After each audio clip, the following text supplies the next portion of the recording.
келінге өсиет: қарағым, алды екенсің тең құрбының, айтайын саған арнап елдің жырын, көп жылдар әке үйінде қонақ едің, мінекей өз үйіңе келдің бүгін. Өсе бер өркен жайып өрімталдай, кеше бер мағыналы мөлдір ғұмыр.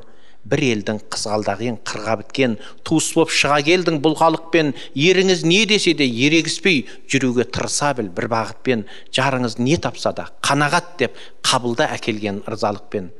Қой басындай күмісті алған бойдақ, ат басындай алтын-дел армандайдақ, адалдан ақша табу үлкен тасты арқалап тау басына барғандай-ақ. Ал оны жұмсау деген сол дәу тасты төбеден домалата салғандай-ақ. Әрқашан атсын десең күліп таңың, алған жөн ақиқаттың біліп заңын, сыбырлап саған айтқан сырдың бәрі аманат екендігін ұмытпағын. Әсіресе еріңнің құпиясын жүректің тереңіне құлыптағын. Сыр бағып жарының көз қарасынан, үйренген жанның дәйім бағашылар, Алладан соң ерінің ырзалығын шығармау керек әйел санасынан. Еріңмен қол ұстассаң, күнәләрің төгілер саусақтарың арасынан. Аруға ана деген бөлек есім, жалғастыр әз әжелер өнегесін. Қаншалық күйеңді қуанталсаң, соншалық махаббатқа бөленесің. Жарыңның жақындарын жақсы көрсең, үйіңнің кеңітесің керегесін.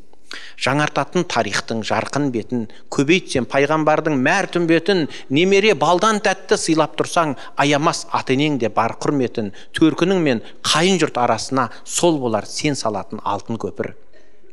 Кісі емес, кісі артынан жамандаған, талайлар жамандауға маман болған, адамдар жайлы жақсы ойлағанның ғайбаттан тіл әрқашан аман болған. Өзінің мініменен күрескендер өзгенің кемшілігін көре алмаған.